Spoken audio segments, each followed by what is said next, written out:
Hey guys, and welcome back to Let's Play Twilight Princess. We're in the Snow Peak ruins, hanging out with Yeta here by the fire, because it's way too cold outside. So she pointed out in the last part this door that we need to head through in the east. We're looking for the bedroom key in order to unlock the bedroom on the 3rd floor, in search of our mirror shard for this place. So Yeto's here in the kitchen. Wife, look bad, huh? Not healthy since mirror, so I make soup for her. Fish from Zor village are most nutritious. You tired, huh? You have some, it give you energy.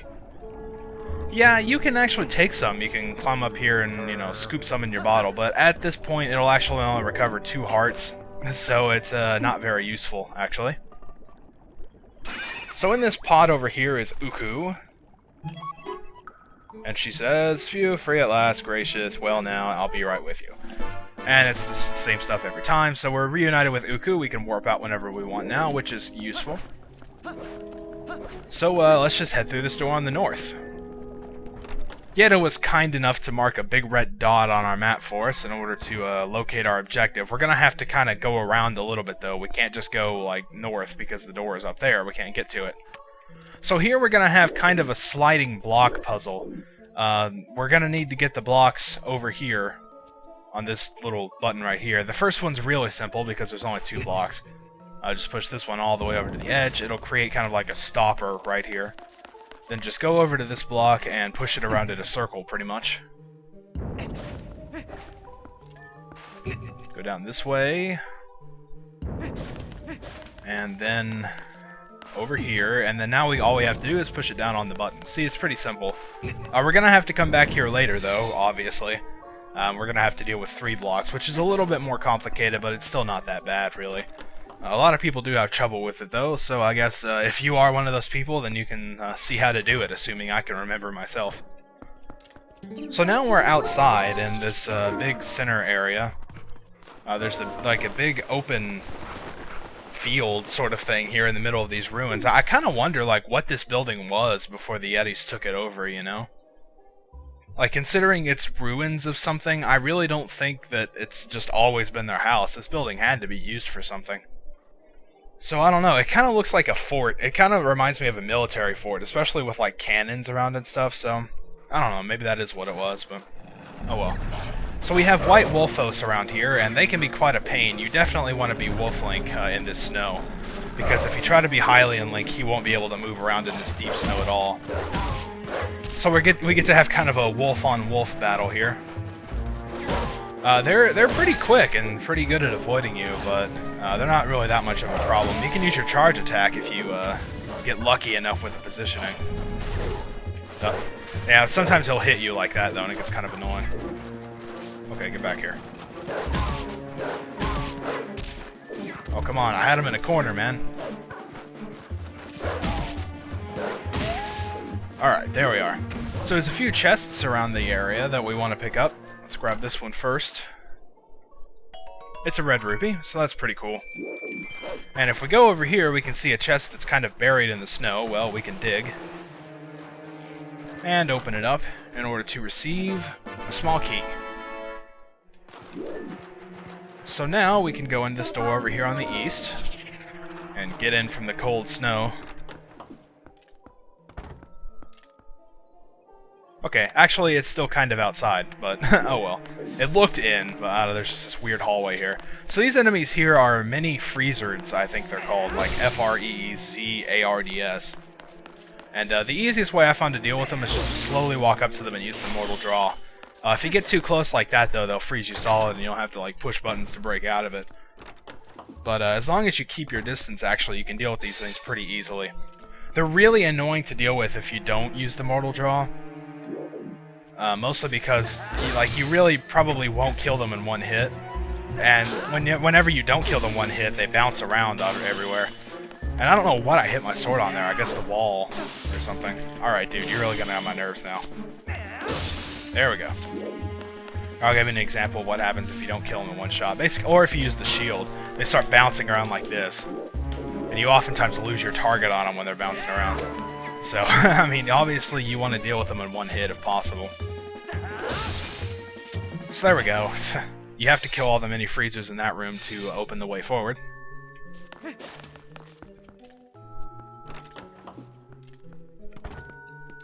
So now in here, we're going to be introduced to another new enemy of this dungeon. There's the chest that we're trying to get in there. For some reason, I don't think that's actually what we're looking for, because if we bring up our map here, we haven't explored most of this place, so don't think it's going to be over quite that easily. So when we go to the door, we're going to fight these two ice warriors here. These are kind of cool enemies, but they're kind of annoying at the same time. Like, they have absolutely ridiculous reach. But all you want to do is do a jump attack in order to break their little javelin spear things, and then just whack on them and they'll die. So they're not that difficult, but they can pretty much attack you wherever you are. If you're not right next to them and they see you, they'll start throwing their spears at you. So, you know, they're really a nuisance because they can hit you pretty much anywhere, and they're extremely accurate, and their javelin spear flies extremely fast. So in this chest contains an ordon pumpkin. It's kind of weird to find one of those way out here. Link looks kind of unsatisfied with that result. What's this? This isn't right. She got the wrong location. Want to go back and try to get her to remember where the key is? Yeah, we probably should. So now we can actually take this door and take sort of like the quick way back. Yeah, we have to go left here. So let's just jump on down. And we're going to pass back through the kitchen. And we got an ordon pumpkin, so we might as well see if Yeta can use it in his soup, right? I mean, what else are we going to do with a pumpkin? So, hey buddy, what's up? What flavor? Pumpkin!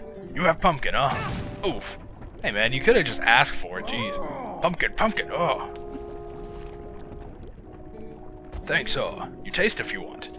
So now that we've added the pumpkin to Yeto's soup here, if we scoop it up in a bottle, which I'm actually going to do at this point, you know, might as well take the free health recovery if you can, right? If you scoop it up, it becomes good soup. It smells like pumpkins. You can set it to and drink it with Wire X to replenish 4 hearts, so instead of 2, so that's pretty cool. And you know, this is basically just like a free recovery room, so if you're ever running a little bit low on health, you can try to find your way back there if you want, and you can just scoop up that soup as many times as you like. So, hey, you sent me to find a pumpkin. What? Pumpkin? But why there? No good. Where I leave it? Oh, maybe in that room. Now that looks more like a room where it could possibly be, you know, that little area at the top there. So let's hopefully have a little more success this time. And it opens up a new door that we can go through, which is this one over here. So now we're on the other side of this courtyard out here. Basically, the two sides are split up by these big chunks of ice over there. Ooh. Whoa, okay. Stop dive bombing me here, and let's... Oh, so you want to stay away from that big ice-looking thing back there, because he'll cause you a lot of problems if you get too close to him. Let me take care of these wolves here. Alright, that was good. I like... Oh, don't get... See, if you get too close to that thing, he'll start spraying out ice breath, and this will happen. So you want to get as far away from that side as possible. Ugh. Blended in with the snow, I couldn't see him. Alright, buddy. Your time is up. Alright, now that we've taken care of that, we can actually take some time to look around. As I said, the courtyard's blocked off by these big chunks of ice, and there's like a wall there we can't get through. That guy is the real freezer. He's the big freezer, not the mini kind. And as I said, he's really annoying, and there's literally jack that we can do about him right now. So basically just ignore him for the moment. If we crawl through this little open window, though, there's a door that we can get through.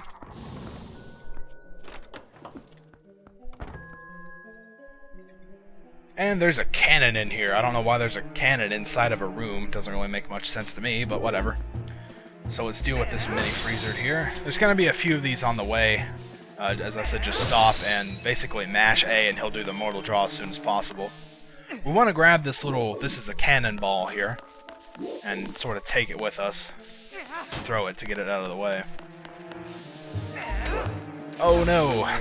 I hate when you hit your sword like on the wall or something. That's so dumb. Alright, there we go. Now it's your turn. Come on. This one isn't as aggressive for some reason. Okay, let's go back and grab our cannonball again. The physics for the ice in this game are actually really good. They're really annoying because you slide everywhere, but it's actually quite nice as far as like realism is concerned. You know, I mean, because you literally, you don't have much control at all on this thing. You pretty much slide everywhere. And that guy is bouncing around everywhere. Alright, let's, oh, I got too close. Alright, back off. Oh man, I hit the ice. See, pretty much everywhere you go, you can get hurt in this place. It can really whittle away your health pretty quickly. Alright, let's take care of this guy, and then we'll be done with this video. Come on. There you are. Okay, so in the next part, we'll go back and grab our cannonball, put it into this cannon here, and see what kind of damage we can do with it. So until then, thank you guys for watching, and I'll see you next time.